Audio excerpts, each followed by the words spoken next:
사도신경 들으심으로 금요기도회를 시작하겠습니다. 전능하사 천지를 만드신 하나님 아버지를 내가 믿사오며 그 외아들 우리 주 예수 그리스도를 믿사오니 이는 성령으로 잉태하사 동정녀 마리아에게 낳으시고 본디오 빌라도에게 고난을 받으사 십자가에 못 박혀 죽으시고 장사한 지 사흘 만에 죽은 자 가운데서 다시 살아나시며 하늘에 오르사 전능하신 하나님 편에 앉아 계시다가 저리로서 산자와 죽은 자를 심판하러 오시리라. 성령을 믿사오며 거룩한 공의와 성도가 서로 교통하는 것과 죄를 사하여 주시는 것과 몸이 다시 사는 것과 영원히 사는 것을 믿사옵나이다. 아멘. 찬송가 384장 찬양 들으시겠습니다.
오늘 우리 주신 하나님의 말씀은 빌립보서 1장 12절에서 18절까지의 말씀입니다.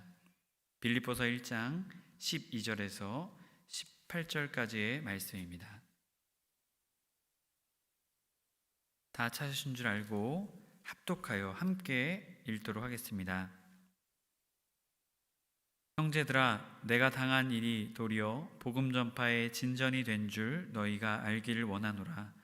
이러므로 나의 매임이 그리스도 안에서 모든 시위대 안과 그 밖의 모든 사람에게 나타났으니 형제 중 다수가 나의 매임으로 말미암아 주 안에서 신뢰함으로 겁없이 하나님의 말씀을 더욱 담대히 전하게 되었느니라.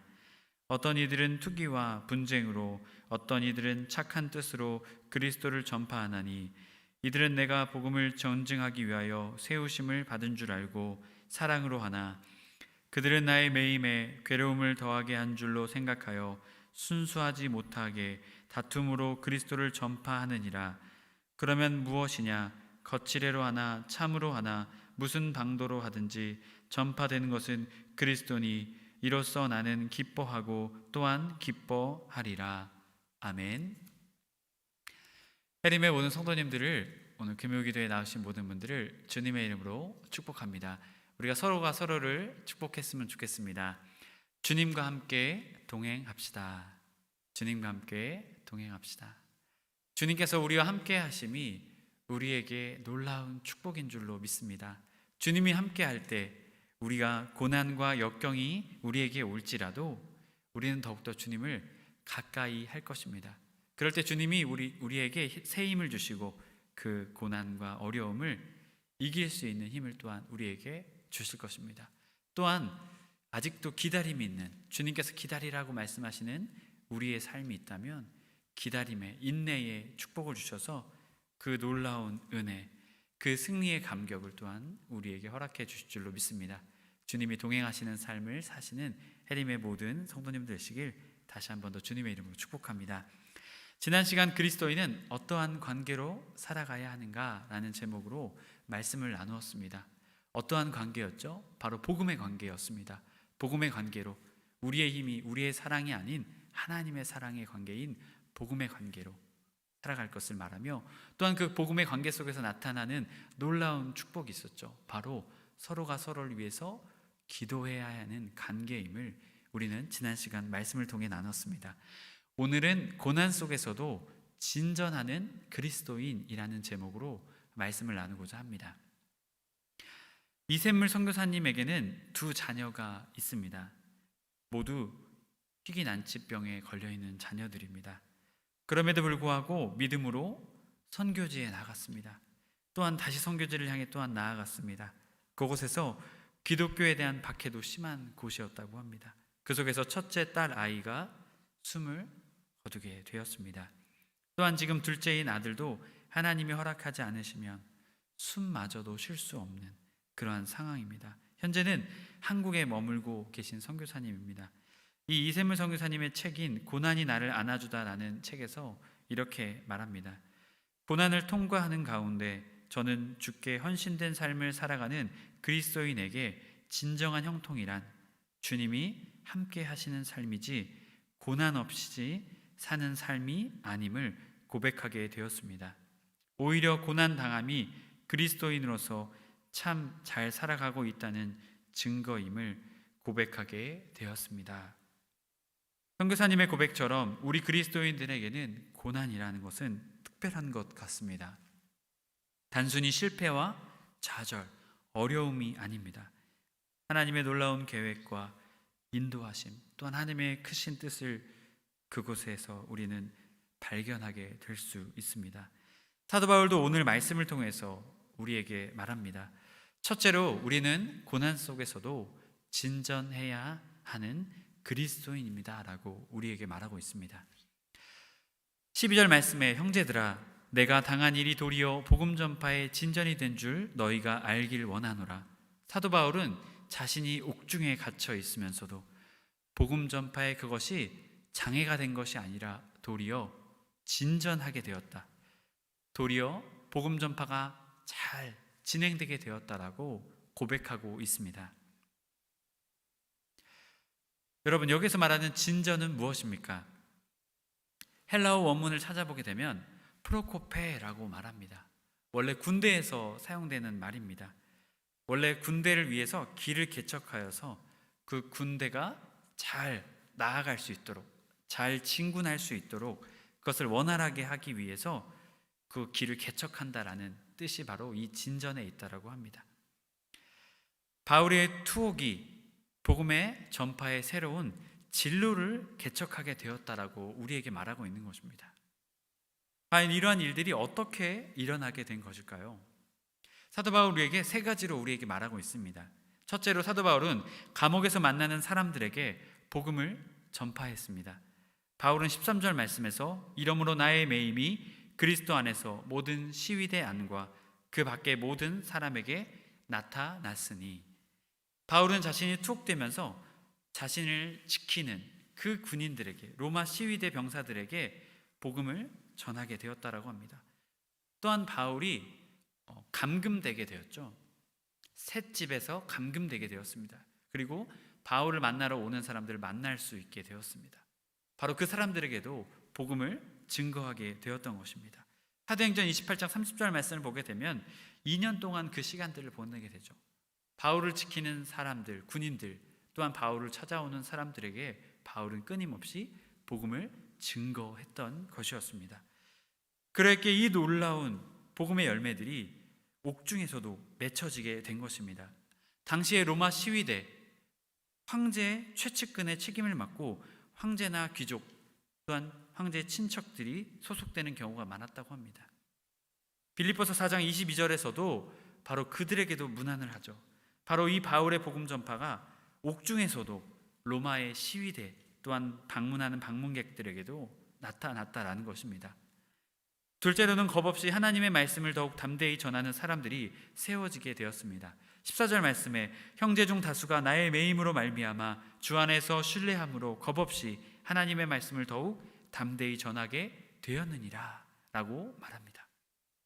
사도 바울의 투옥되는 소식이 초대교회 교인들에게 전달되었습니다. 도리어 사람들의 마음이 좌절되었던 것이 아닙니다. 도리어 사도 바울이 복음을 전하지 못하게 되었다, 감옥에 갇히게 되었다라는 소식을 듣게 되자 겁을 가지고 있던 사람들이 겁없이 하나님의 말씀을 전하며 복음을 전파하는 놀라운 일들이 나타나게 되었습니다. 셋째로, 마지막으로 투기와 분쟁으로 그리스도를 전파하는 사람들이 생겨나게 되었습니다. 사도 바울의 매임을 통해 투기와 분쟁으로 그리스도를 전파하는 사람들이 생겨나게 되었습니다. 이들은 과연 누구였겠습니까? 이들은 이 사도 바울을 반대하는 사람들, 아니 사도 바울보다 더 잘 되고자 했던 사람들이겠죠. 이들은 이단은 아니었습니다. 하지만 율법주의 성향을 가진 이 사람들, 아마도 로마 교회 지도자들이 아니었을까라는 것을 추측해 보게 될 수 있겠죠. 이들은 바울을 개인적으로 시기해서 경쟁심으로 그리스도를 전하게 되었습니다. 바울의 영향력이 커지는 것을 이들은 두려워했겠죠. 바울이 옥중에 갇히게 되었다는 소식을 듣고 이들은 얼른 우리의 영향력을 더욱더 확장해야 되겠다라는 마음을 가지고 복음을 증거했다라는 것이죠. 아마도 이 고린도 교회에서의 모습처럼 파당의 모습을 보여주게 되겠죠. 난 누구 파야, 난 누구 파야 하는 것처럼 자신들의 세력과 자신들의 영향력을 더 세우기 위해서 이들은 잘못된 증거, 잘못된 동기로 복음을 증거했습니다. 하지만 여기서 분명하게 말하고 있는 것은 그럼에도 불구하고 그들이 그리스도의 이름으로 복음을 전파했다라는 것을 사도 바울은 말합니다. 이렇듯 바울의 투옥, 바울의 매임을 통해서 복음의 진전이 일어났습니다. 이것은 우리에게 무엇을 말하고 있습니까? 복음은 환경, 고난을 초월하는 놀라운 능력이 있다라는 것이죠.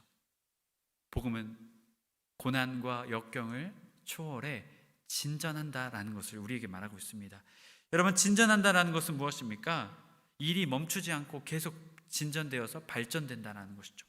다시 말해서 복음은 고난 속에서도 전파된다라는 것입니다. 환경이 어렵다고 해서, 고통과 고난이 다가왔다고 해서 멈춰주는 것이 아니다라는 것을 우리에게 분명하게 말하고 있습니다. 환경이 어렵더라도 그 속에서 복음의 사명을 붙잡을 때 그 복음은 주님께서 진전시키시고 또한 전파시키시고 또한 복음의 꽃을 피우게 하셔서 결국에는 복음의 열매가 맺혀져 놀라운 주님의 영광, 놀라운 주님의 복음 전파의 사명, 복음 전파의 그 놀라운 일들이 이루어진다라는 것입니다. 그렇게 사도 바울은 투옥 중에서도 이와 같은 놀라운 일을 경험하게 되었다라고 고백하고 있는 것입니다. 해림의 성도 여러분, 우리는 우리의 삶을 통해서 복음을 증거하고 있습니까? 아니면 우리의 삶을 통해서 주님의 사랑을 흘려보내고 나타내고 있습니까? 아니면 먼저 포기하고 아예 아무것도 하고 있지 않습니까? 오늘도 주님께서는 복음을 전파하는 그 일뿐만이 아니라 우리의 신앙생활에도 묻고 계십니다. 어렵다고 포기하고 있습니까? 힘들다고 나와 관계없다고 소홀히 하고 있지 않습니까? 복음을 증거하는 것, 신앙생활을 하는 것, 고난이 온다고 어렵다고 힘들다고 멈출 수 있는 것이 아닙니다. 오히려 고난 속에서, 역경 속에서, 환난 속에서 더욱더 귀하고 아름다운 꽃을 피우는 것이 복음 전파이고 신앙생활임을 오늘 사도 바울은 자신의 투옥 중에서 그것을 우리에게 고백하고 있는 것입니다. 여러분, 교회 또한도 그랬습니까? 사도행전 8장의 말씀을 보게 되면 스데반 집사의 순교 이후 초대교회에는 커다란 박해가 닥치게 되었습니다. 그때 초대교회 교인들은 곳곳으로 흩어지게 되었죠. 여러분, 이 고난을 통해서 초대교회는 어떻게 됩니까? 없어졌습니까? 아닙니다.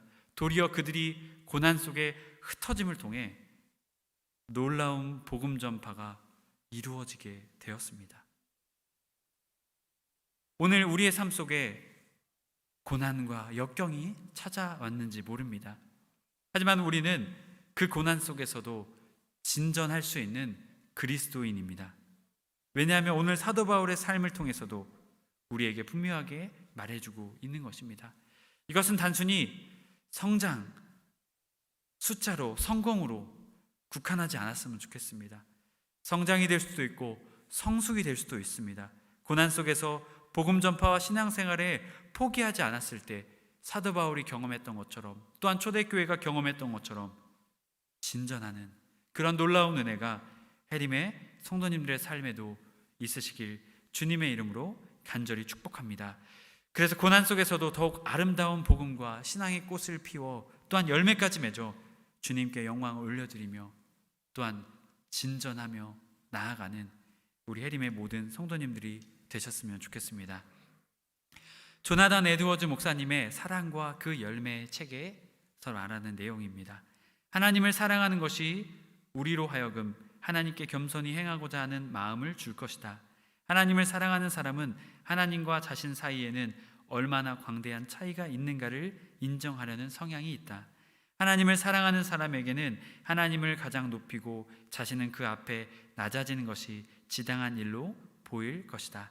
참된 그리스도인은 하나님께서 낮아지신 자리에서 높으신 자리로 오르시는 것을 기뻐한다. 그는 하나님을 사랑하기 때문이다. 하나님을 사랑하는 사람의 모습은 이러할 것입니다. 하지만 하나님을 사랑하지 않는 사람은 이와 반대의 삶을 살아가겠죠. 사도 바울도 복음 전파의 동기에 대해서 말하면서 바로 그러한 사람들이 있음을, 하나님을 사랑하지 않는 사람들이 있음을 우리에게 말합니다. 둘째로, 마지막으로 우리의 복음과 신앙생활의 동기는 주님의 사랑이어야 합니다. 17절 말씀, 그들은 나의 매일매일 괴로움을 더하게 한 줄로 생각하여 순수하지 못하게 다툼으로 그리스도를 전파하느니라. 사도 바울은 투옥되었다는 소식이 초대교회에 들리게 되었습니다. 일부 사람들은 그 소식을 듣고 쾌재를 불렀습니다. 사도 바울의 영향력이 작아지고 사도 바울이 지금 투옥되었으니까 오히려 우리의 영향력과 우리의 명예를 드러낼 때이다라고 생각했던 사람들이었겠죠. 그들은 투기와 분쟁으로 그리스도를 전파했습니다. 그들의 복음 전파의 동기는 사도 바울보다 더 뛰어나고자 하는 그 불순한 동기가 그들의 마음 가운데 있었습니다. 하나님을 사랑하기 위해서, 하나님을 전하기 위해서, 하나님을 알지 못하는 사람에게 하나님을 전하고 알리기 위해서가 아니었습니다. 그들은 자신들을 높이고 자신의 이익을 위해서 그들은 복음을 증거했습니다. 그들은 자신의 복음 전파의 동기가 오히려 그들의 목적이 사도 바울을 괴롭게 할 줄 알았습니다. 그래서 그들은 사도 바울이 옥중에 있다는 소식을 접하고 그들은 어떻게 해서든 투기와 분쟁과 다툼으로 그리스도를 전하였습니다.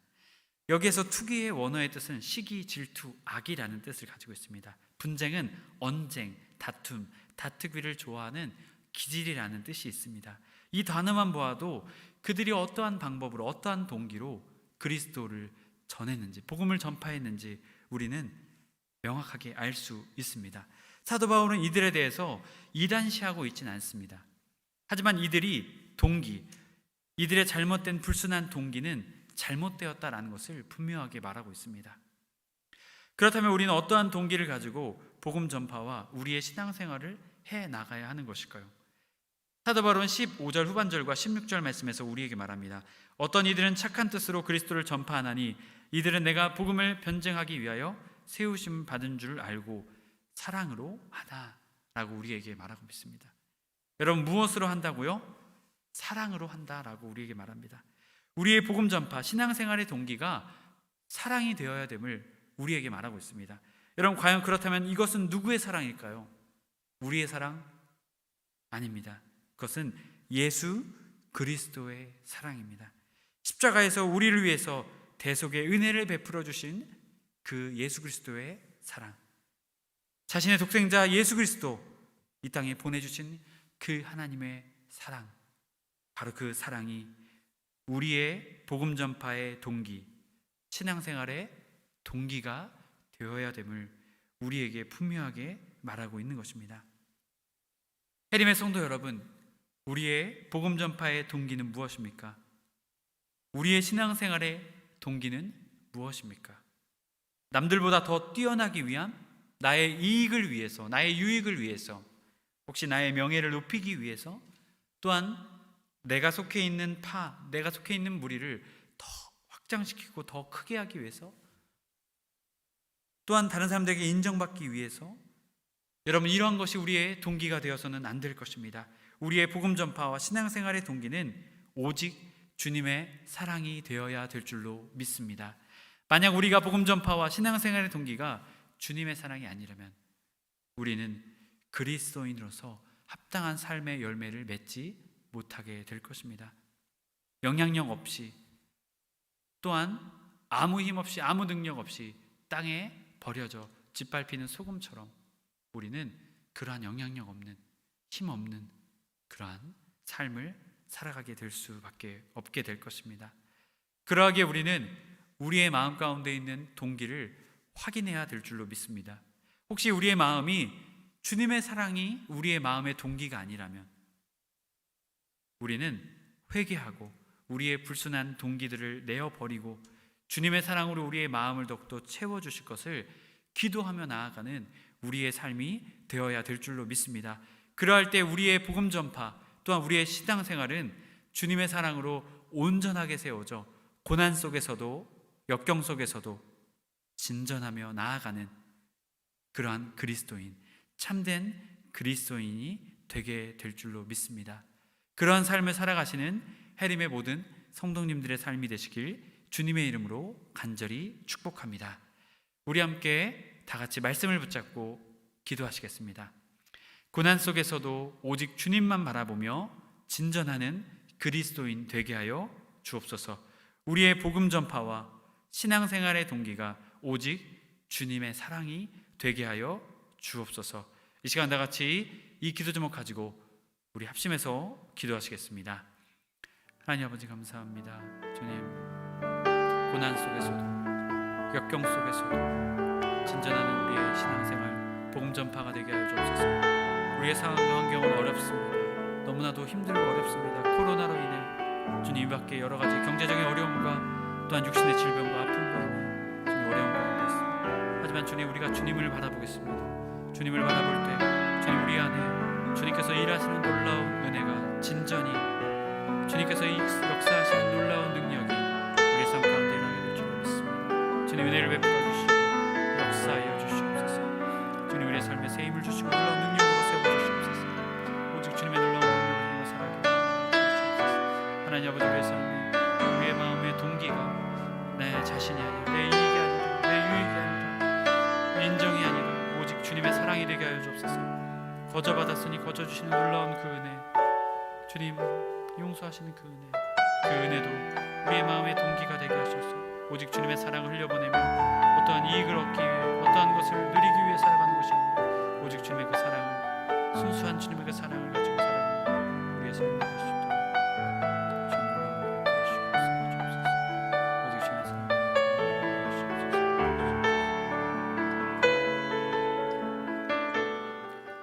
사랑의 하나님, 고난 속에서도 주님의 사랑으로 진전을 이루며 믿음으로 다시 세워지며 나아가는 우리 모두의 삶이 될 수 있도록 주님, 우리를 붙잡아 주시옵소서. 옥중에서도 사도 바울이 경험했던 그 놀라우신 하나님, 주님, 우리도 지금의 고난과 역경 속에서 그러한 주님을 경험하며 또한 그러한 주님을 찬양하며 살아갈 수 있도록 주님, 저희들을 붙잡아 주시옵소서. 주님, 혹시 우리의 마음의 동기, 그 동기가 오직 주님의 사랑이 되게 하여 주옵소서. 혹시 오직 주님의 사랑이 아니었다면 다시금 우리의 마음을 돌이키며 회개하며 주님의 사랑으로 가득 채워 주님의 사랑을 나누며 전하며 살아가는 우리의 삶이 될 수 있도록 주님, 우리의 마음을 주님의 사랑으로 가득 채워 주시옵소서. 우리 주 예수 그리스도의 이름으로 기도드립니다. 아멘. 우리가 다시 한 번 더 기도하기 원합니다. 우리의 개인 기도 제목 가지고 또한 우리 해림교회를 위해서 이 시간 내가 합심해서 기도하시겠습니다. 사랑의 하나님 감사합니다. 주님 아버지, 우리 각자의 기도 제목도 있습니다. 하나님, 우리의 고난과 역경 가운데 우리의 기도 중 어려움과 아픔도 있습니다. 주님,